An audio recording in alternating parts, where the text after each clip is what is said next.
The next trade that we have going on, and to be honest with you, this is going to be one of the most important elements of the trade going on, is going to be the silver trade. I mean, we're going to talk about the Atlantic slave trade, and that is going to be hugely influential. In fact, it's probably going to have the greatest influence of any of these trade networks.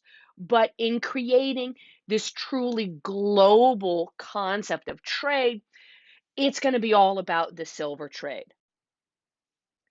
So here, the silver trade was even more important than the spice trade in creating a global exchange network. Not that spice trade wasn't important. I mean, spice trade is what, gives us, or the overland spice trade is what gives us the age of discovery. It's what gives us the desire to find an all-water route to this spice trade coming out of the east, and causes the Europeans to sail west and to bump into two continents that they had no idea existed. But this spice trade isn't creating anything new. It's not creating any new connections. It's creating a new way that we've made those connections, but it's not causing a new type of trade to take place, or trade to create a connection with one part of the world to another part of the world that there had never been that connection before. Silver, silver's going to do that. In fact, you want to put down here next to this unlabeled sentence, just go ahead and put it right here. You want to put down, this ties in the Americas. This ties in the Americas to Pacific Ocean trade and trade with Asia. So what we end up doing here is that we find, in the mid 16th century, in the mid 1500s, we find not only silver deposits in Japan, but also huge silver deposits in the Spanish colony of what's modern day Bolivia. This silver is going to be sent, and this is where, the Philippines from last section is going to come in. Just FYI, spoiler alert, this is going to go from Bolivia across the Pacific Ocean to the Philippines, and then from the Philippines into the Asian markets. So this is going to finally tie the Americas to the trade that is going on within the Asian markets. And it's going to go, for the first time, we're going to have trade going across the Pacific Ocean. So this is where we finally get that sense of a global connection. So, in the early modern period, Spanish America produced around 85% of the world's silver, and China's economy was huge and had a growing demand for silver. Now, for the Spanish, this is perfect timing. Not only had they just gotten the Philippines, and this is also one of the reasons why they got the Philippines, in the 1570s, the Chinese government consolidated taxes into a single tax to be paid in silver. So, what's going on is the Chinese government is in need of money, or rather, is in a need for a constant and consistent supply of money. If you think the way that governments get money, it's going to be through taxes. Well, the real old school way that the Chinese government would get taxes is in these teeny tiny, like all over the place taxes that could be paid in a variety of ways. It could be paid in some type of good, some type of agricultural product. It could be paid with labor. None of these are kind of the cold hard cash the Chinese government needs. So what happens is the Chinese government takes all these teeny tiny little all over the place taxes, and they boil it down into one tax that everybody has to pay, and they say this tax can only be paid in silver. Period. We don't want any of that other stuff, silver and silver only. So the value of silver is going to skyrocket, and the demand for silver is going to skyrocket. And here's going to be the benefit: the Europeans, specifically the Spanish, now have a huge supply of silver that they're going to be able to start to get more stuff for their silver from the Chinese, because in order to get the silver, the Chinese are going to have to sell something. So, in essence, here, silver is going to be central to world trade. What we end up having is a silver drain to Asia, where the bulk of the world's silver supply is going to end up in China. Again, this is to pay that tax. So, a lot of this Spanish silver is going to be brought to Europe and then was used to buy Asian goods. Now, it's not like this is going to change the trading deficit with China. The Europeans are still going to be spending more on Chinese goods than the Chinese are buying European goods.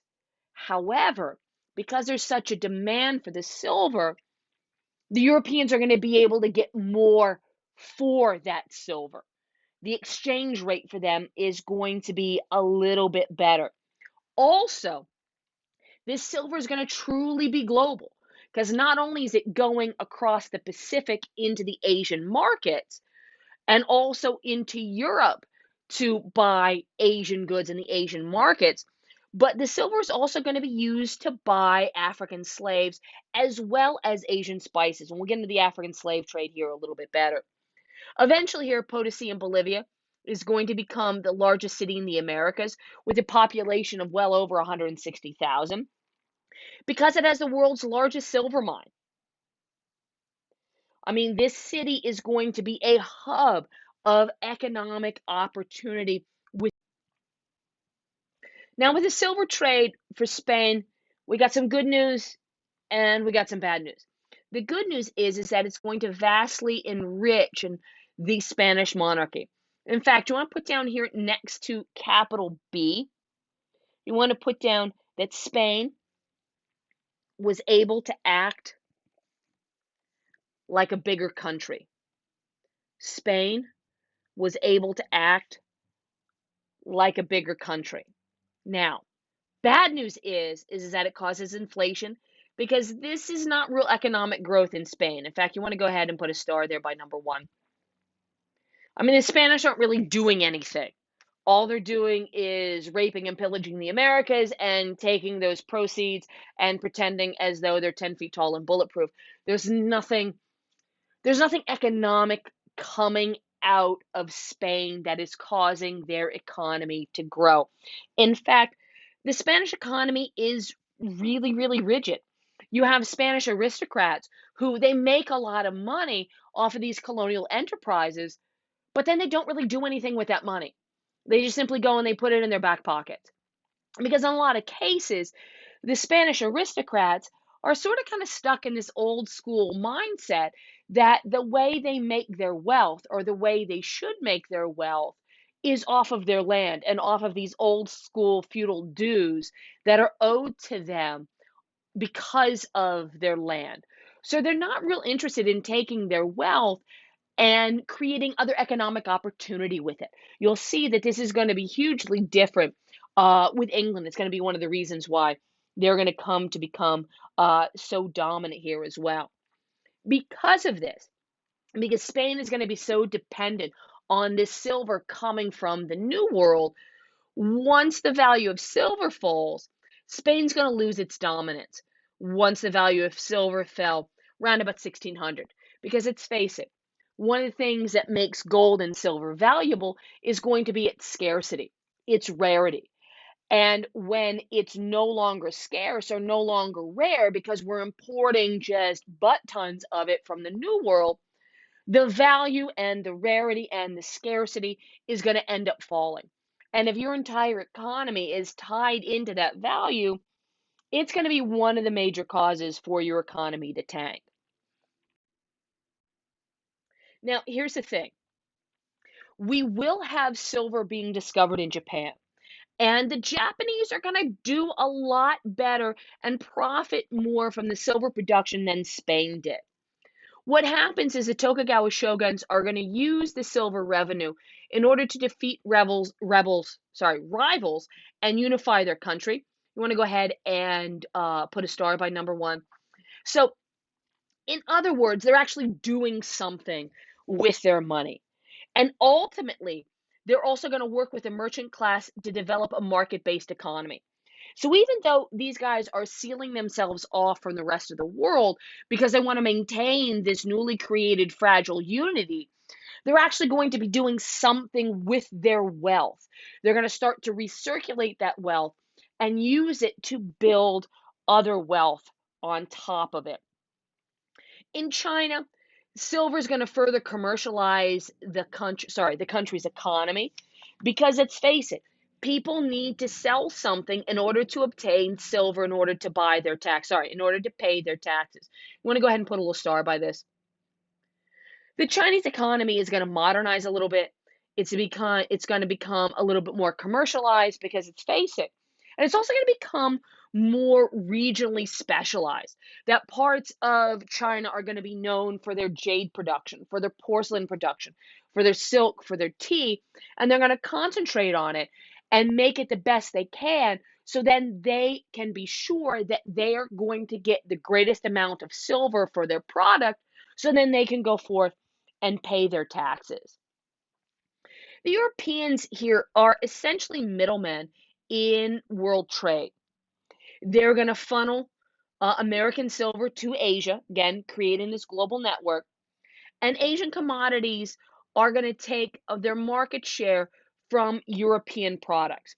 You want to put down here next to number 2 that the Europeans, quote unquote, found something that the Asians wanted. The Europeans, quote unquote, found something that the Asians wanted.